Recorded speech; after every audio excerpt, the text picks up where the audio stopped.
स्वागत है आपका आपके अपने यूट्यूब चैनल एडवोकेट दीप लीगल हब में। आज के इस वीडियो में हम बात करेंगे कि क्या एक पत्नी का अपने पति के और अपने ससुराल वालों की संपत्ति में कोई हक होता है। ये एक बहुत ही इम्पोर्टेंट टॉपिक है आपके लिए, क्योंकि जब भी पति पत्नी में विवाद होता है तो सबसे बड़ी जो समस्या आती है वो आती है प्रॉपर्टी की। और वहाँ पर आपके मन में ये भ्रांति होती है कि पत्नी का अपने पति की संपत्ति में और ससुराल वालों की संपत्ति में हक है या नहीं है। हमारे यहाँ कानून को लेके बहुत सारे लोगों के मन में दुविधाएं हैं, बहुत सारी भ्रांतियां हैं, और उनमें से एक ये भी है कि क्या कोई भी पत्नी अपने पति की संपत्ति में हकदार है या अपने सास ससुर की संपत्ति में भी क्या वो क्लेम कर सकती है। आज के इस वीडियो में हम आपकी इसी भ्रांति को दूर करेंगे, और इसको जानने के लिए हम इन्हें आज के टॉपिक को कुछ पॉइंट्स में डिवाइड करेंगे। सबसे पहला हमारा पॉइंट होगा कि कितना हक है, और दूसरा पॉइंट हमारा होगा कि संपत्ति कितने प्रकार की होती है, तो किस तरह की संपत्ति में पत्नी को हक मिलेगा और किस तरह की संपत्ति में पत्नी को हक नहीं मिलेगा। तीसरा हमारा ये पॉइंट है कि पति की अगर मृत्यु हो जाती है तो ऐसे में पत्नी का क्या हक होगा, पत्नी किसकी अधिकारी होगी। और इसके बाद जो सबसे मेन टॉपिक आता है वो आता है कि सास ससुर की संपत्ति में उनकी बहू का कितना हक है। और इसके बाद फिर अगर पति की मृत्यु हो जाती है और सास ससुर अभी जीवित हैं तो ऐसे में पत्नी कितनी प्रॉपर्टी पर हकदार मानी जाएगी। तो इन सारे पॉइंट में डिवाइड करके आज के इस टॉपिक को हम समझेंगे। अगर हम जब भी हम बात करते हैं कि पत्नी का हमारी संपत्ति में, पति की संपत्ति में कितना हक है या पत्नी किस बेस पर कितने अमाउंट तक का वो क्लेम कर सकती है संपत्ति पर, तो सबसे पहले हमारा ये बात करना जरूरी हो जाएगा कि पत्नी का कितना हक है। अब कानून में क्या स्थिति है, अगर हम कानून की बात करें, कानून के अंतर्गत हम देखें तो कानून में संपत्ति के उत्तराधिकार के मामले जो होते हैं वो इंडियन सक्सेशन एक्ट, हिंदू उत्तराधिकार अधिनियम, भारतीय उत्तराधिकार अधिनियम, हिंदू उत्तराधिकार अधिनियम, हिंदू सक्सेशन एक्ट और मुस्लिम पर्सनल लॉ के तहत नियम जितने भी हैं वो लागू होते हैं उत्तराधिकार के मामलों में। अब इसमें हम पहले ये देखेंगे कि संपत्ति कितने प्रकार की होती है। जब भी हम उत्तराधिकार की बात करते हैं तो हम पहले ये देखते हैं कि संपत्ति कितने प्रकार की होगी और संपत्ति का कौन सा प्रकार है। अगर हम उत्तराधिकार की बात कर रहे हैं तो हम देखेंगे किस तरह की संपत्ति है। तो संपत्ति कितने प्रकार की होगी। संपत्ति दो प्रकार की होती है, एक होती है जो कि स्वयं अर्जित संपत्ति होती है और दूसरी होती है जो कि पैतृक संपत्ति होती है। अब स्वयं अर्जित संपत्ति का मतलब ये हो गया कि जिस पर्सन की भी बात की जा रही है, जिस भी पर्सन की संपत्ति की बात की जा रही है, तो उस व्यक्ति ने, उस पर्सन ने खुद के इनकम से कौन सी प्रॉपर्टी को अर्जित किया है। अगर उसने खुद के इनकम से किसी प्रॉपर्टी को अर्जित किया है, उसे पाया है, तो वो उसकी मानी जाएगी स्वयं अर्जित संपत्ति। और इसी के अपोजिट में अगर हम दूसरा देखें जो कि है पैतृक संपत्ति, तो पैतृक संपत्ति क्या होगी। पैतृक संपत्ति होगी कि ऐसी संपत्ति जो कि पीढ़ी दर पीढ़ी चली आ रही है, मतलब दादा पूर्वजों की जो संपत्ति है उनकी संपत्ति पैतृक संपत्ति हो जाएगी। अब अगर हम इसे सरल भाषा में समझें तो जैसे कि गांव होता है, हर इंसान का कोई ना कोई गांव जरूर होता है, कोई भी पर्सन तो उसका कहीं गांव होगा। अब उस गांव में उसकी जो संपत्ति है वो उनके दादा परदादा की संपत्ति है। अब दादा परदादा थे, परदादा ने अपनी संपत्ति दादा को दी, दादा ने अपनी संपत्ति अपने बेटे को दी और उनके बेटे ने अपनी संपत्ति उनके बेटे को दी। तो ये जो संपत्ति है वो है पैतृक संपत्ति। अब इसी के अपोजिट में अगर हम स्वयं अर्जित संपत्ति की बात करते हैं तो स्वयं अर्जित संपत्ति मतलब अगर आपके फादर ने कोई संपत्ति खुद से बनाई है, उन्होंने वो जॉब पे है, वो जॉब कर रहे हैं और उनकी जो इनकम होती थी उस इनकम से उन्होंने किसी भी घर को खरीदा है या कोई भी संपत्ति ऐसी है जो कि उन्होंने खरीदी है, तो वो उनकी मानी जाएगी स्वयं अर्जित संपत्ति। तो ये हो गया डिफरेंस। अब जब हम उत्तराधिकार की बात करते हैं तो हम इन दोनों संपत्तियों को समझते हैं कि कौन सी वो संपत्ति है, पैतृक है या अर्जित है, स्वयं अर्जित है। तो यहाँ पर कोई भी महिला जो किसी भी ऐसे व्यक्ति से शादी करती है जो जिसके पास कुछ संपत्तियां हो, उस व्यक्ति ने जो संपत्तियां हैं वो खुद से अर्जित की हो, तो उस व्यक्ति की संपत्ति में उसका अधिकार है या नहीं है, ये परिस्थितियों पर निर्भर करता है। मतलब जो पुरुष है, जिस पुरुष से उसने शादी की है, उसकी जो स्वयं अर्जित संपत्ति है, उस संपत्ति पर महिला का अधिकार है या नहीं है, ये कौन बताएगा? ये परिस्थितियां बताएंगी। अब ये परिस्थितियां कैसी होंगी? जो कि आपके केस को देख करके बताई जाएंगी। अब इसमें फिर आता है कि स्वयं अर्जित संपत्ति पर उस व्यक्ति का पूरा अधिकार होता है। हम अभी बात कर रहे हैं स्वयं अर्जित संपत्ति की। स्वयं अर्जित संपत्ति पर जिसकी भी अर्जित वो संपत्ति है, उस व्यक्ति का ही पूरा अधिकार होता है, लेकिन पैतृक संपत्ति पर उसका पूरा अधिकार नहीं होता है। पैतृक संपत्ति को कोई भी व्यक्ति अपनी मर्जी से न वसीयत कर सकता है, न दान कर सकता है और ना ही बेच सकता है। लेकिन अगर उसकी खुद की अर्जित संपत्ति है, उसने खुद की इनकम से उस संपत्ति को बनाया है, तो वो उसे वसीयत भी कर सकता है, दान भी कर सकता है और उसे बेच भी सकता है। तो उस पर किसका अधिकार हुआ? उसी व्यक्ति का अधिकार हुआ।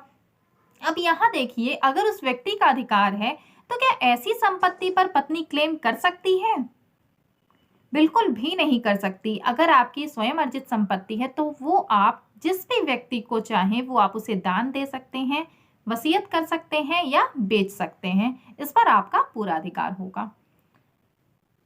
कोई भी दूसरा व्यक्ति, वो चाहे आपकी पत्नी हो चाहे आपके बच्चे हो, वो उसमें हस्तक्षेप नहीं कर सकते। आपके अधिकार में वो हस्तक्षेप नहीं कर सकते। आप अगर चाहते हैं कि आपको किसी अन्य व्यक्ति को उसे दान करना है, आप दान करिए, उसमें आपको कोई भी रोक नहीं सकता, क्योंकि वो आपकी स्वयं अर्जित संपत्ति है। अब क्या है कि आपकी पत्नी का उस संपत्ति पर अधिकार कब होगा?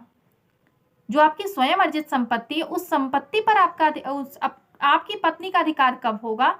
तो वो तभी अधिकार होगा जबकि उस संपत्ति में आपने अपनी पत्नी को सहस्वामी बना दिया था। आपने अपने साथ साथ उस संपत्ति का अधिकार अपनी पत्नी को भी दे दिया था। तो ऐसी संपत्ति में, क्योंकि उसे आपके द्वारा अधिकार प्राप्त हो गया है, तो ऐसी संपत्ति में वो आपकी जो पत्नी है वो अधिकारी मान ली जाएगी। ये अधिकार आप देते कैसे हैं? तो आप उसके पक्ष में ट्रांसफर कर देते हैं उतनी प्रॉपर्टी को। आप प्रॉपर्टी का कुछ पार्ट 50%, 60%, कुछ भी पार्ट आप ट्रांसफर कर देते हैं उसके नाम से। तो ऐसे में आपकी पत्नी सहस्वामी मान ली जाती है, मतलब उसकी ओनर वो भी मान ली जाती है आपके साथ साथ। तो जो भी मालिक होगा उसके पास उसका अधिकार होगा। अब यहाँ पर एक चीज और क्लियर कर दें कि अगर हमने ये देखा, हमने आपको बताया कि पत्नी का आपकी स्वयं अर्जित संपत्ति में अधिकार नहीं होगा। कब होगा? जबकि आपने उसे उसका मालिकाना हक दे दिया है, ऑन पेपर आपने उसे ट्रांसफर कर दिया है, तब वो मालिक मानी जाएगी। नहीं तो वो नहीं मानी जाएगी। वो जो संपत्ति है वो आपकी होगी और उस संपत्ति को आप चाहे बेचें, चाहे वसीयत करें, या आप उसे किसी भी दान भी कर सकते हैं, कुछ भी आप कर सकते हैं। यहाँ पर उस संपत्ति में से लेकिन पत्नी के पास एक अधिकार होगा। वो कौन सा अधिकार है? वो अधिकार है भरण पोषण का, कि पत्नी आपसे भरण पोषण की मांग कर सकती है। और जब तलाक होता है पति पत्नी के बीच में, मतलब जब डाइवोर्स होता है, तो उस वक्त आपसे एक मुश्त वो मांग कर सकती है। एक मुश्त जो आप अमाउंट देते हैं उसको हम कहते हैं एल्यूमिनी। तो इसको मांग करने की अधिकारी पत्नी होती है कि वो आपसे इतने की मांग वो कर सकती, इतना उसका हक है। इस हक से वो आपसे भरण पोषण की मांग कर सकती, लेकिन संपत्ति पर क्लेम नहीं कर सकती। कि आपकी जो संपत्ति है, पत्नी अगर उस पर क्लेम करना चाहे कि हमें ये हमारे पति हैं और हमें इतनी संपत्ति चाहिए, तो इसकी वो अधिकारी नहीं है। वो संपत्ति पर क्लेम नहीं कर पाएगी, क्योंकि वो आपकी स्वयं अर्जित संपत्ति है। कई बार ऐसा होता है कि महिलाएं क्या करती हैं कि किसी पुरुष के पास अगर बहुत ज्यादा संपत्ति है और वो उसे देखती हैं, उन्हें लगता है कि हाँ, इसके पास तो बहुत ज्यादा संपत्ति है, और इस वजह से उससे वो मैरिज कर लेती हैं, ये देखते हुए कि हम भी इसके हकदार हो जाएंगे। लेकिन ये उनकी बहुत बड़ी भूल होती है। अगर वो संपत्ति आपके पति की है, स्वयं अर्जित संपत्ति है, तो उसमें आपका कोई भी हक नहीं होगा। आप उस पर संपत्ति पर आप क्लेम नहीं कर सकती। आप केवल भरण पोषण की मांग उससे कर सकती हैं। अब ये हमारा दूसरा जो है वो है हमारा कि एक पॉइंट हमारा ये है कि सास ससुर की संपत्ति में क्या हक होगा। ये भी एक बहुत मेन पॉइंट आ जाता है, क्योंकि कई बार ऐसा होता है कि संपत्ति अगर पति की नहीं होती है, सास ससुर की होती है, तो महिलाओं का ये सोचना होता है कि अगर हमने अभी कोई केस किया हुआ है कोई भी फैमिली मैटर हमारा चल रहा है और हम अब अपने सास ससुर की संपत्ति में हम क्लेम करना चाहते हैं, तो देखिए यहाँ पर आप क्लेम नहीं कर सकती हैं। अगर आप महिला हैं, आप वीडियो आप देख रही हैं, तो आपको ये पता होना चाहिए कि आप क्लेम नहीं कर सकती। हाँ, वहां पर आप निवास का अधिकार मांग सकती हैं। अगर कोई घर है वो कि आपके सास के नाम से है, तो भी आप उस घर में निवास का अधिकार मांग सकती हैं, जो कि हमारे डोमेस्टिक वायलेंस एक्ट में दिया गया है। लेकिन आप उस संपत्ति पर क्लेम नहीं कर सकते। आपको रहने का तो अधिकार दिया जाएगा, लेकिन आपको उसका हक नहीं दिया जाएगा। मतलब वो संपत्ति आपके नाम से ट्रांसफर नहीं होगी, वो संपत्ति जिसकी है वो उसी की रहेगी। तो आपको, आपके पास क्या उसमें अधिकार होगा? आप केवल निवास की ही मांग कर सकती हैं। तो ये पॉइंट बहुत बार आता है कि बहुत लोग ये पूछते भी कि अगर मकान या फिर कोई भी संपत्ति मेरी माँ के नाम से है, तो क्या मेरी पत्नी उस पर क्लेम कर सकती है? क्या वो उसमें हकदार होगी? तो ये जो पॉइंट है, ये आपके लिए, आप सबके लिए बहुत इंपॉर्टेंट हो जाता है कि सास ससुर की संपत्ति में क्या हक होगा। तो जिस तरह से हमने अभी समझा कि एक पत्नी का अधिकार उसके पति की संपत्ति में किस तरीके से होता है और वो क्या किस चीज की मांग कर सकती है, किसकी मांग नहीं कर सकती, इसी तरीके से अगर संपत्ति में कोई हक, सास ससुर की भी संपत्ति में अगर हम देखें, तो महिला को कोई भी हक, बहू को कोई भी हक प्राप्त नहीं होता है और ना ही वो महिला क्लेम कर सकती है। मतलब अगर बहू है वो, तो अपने सास ससुर की संपत्ति में वो क्लेम नहीं कर सकती है। यहाँ पर महिला का पति, अगर कई बार ऐसा होता है कि हमारे पूर्वजों की संपत्ति होती, मतलब जो सास ससुर की संपत्ति है वो क्या मानी जाएगी? वो मानी जाएगी पैतृक संपत्ति मानी जाएगी। अब उस पैतृक संपत्ति में अगर उस महिला के पति का कोई हक है, यहाँ पे बात को आप समझिएगा कि अगर उस पैतृक संपत्ति में महिला के पति का कोई हक है और उसके पति की मृत्यु सास ससुर की मृत्यु के पहले हो जाती है, पति की मृत्यु कब हो गई? सास ससुर की मृत्यु के पहले हो गई, तो वो महिला अपने पति के उस संपत्ति में वो जो हिस्सा था उसके लिए मांग कर सकती है, वो उसकी हकदार होगी। जो पैतृक संपत्ति है, उस संपत्ति में जो उसके पति का हिस्सा था, उस संपत्ति के उतने हिस्से की मांग कर सकती है। लेकिन यहाँ भी एक चीज हो गई, यहाँ पर भी ये पॉइंट आएगा कि संपत्ति कैसी है। अगर वो स्वयं अर्जित संपत्ति है, सास ससुर की स्वयं की अर्जित संपत्ति है और ससुर ने किसी और के पक्ष में वसीयत कर दी है, तब तो कोई अधिकार नहीं बनेगा। लेकिन अगर पति की मृत्यु हो गई, ससुर जीवित हैं, या और ससुर अभी ससुर जीवित है और उसके बाद फिर क्या होता है, कुछ समय बाद ससुर की भी मृत्यु हो जाती है और ससुर की जो संपत्ति थी वो स्वयं अर्जित संपत्ति थी, लेकिन ससुर ने कोई वसीयत नहीं की थी। तो अगर कोई वसीयत नहीं की थी तो कुछ हिस्से की मांग, उस हिस्से की मांग, जितना हिस्सा उसके पति के पक्ष में आता, उस हिस्से की मांग बहू कर सकती है।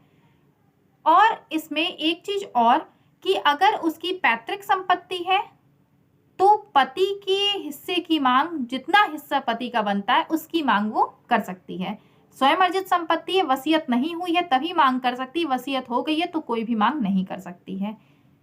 ससुर से बहू भरण पोषण प्राप्त करने की अधिकारी है, लेकिन कब है?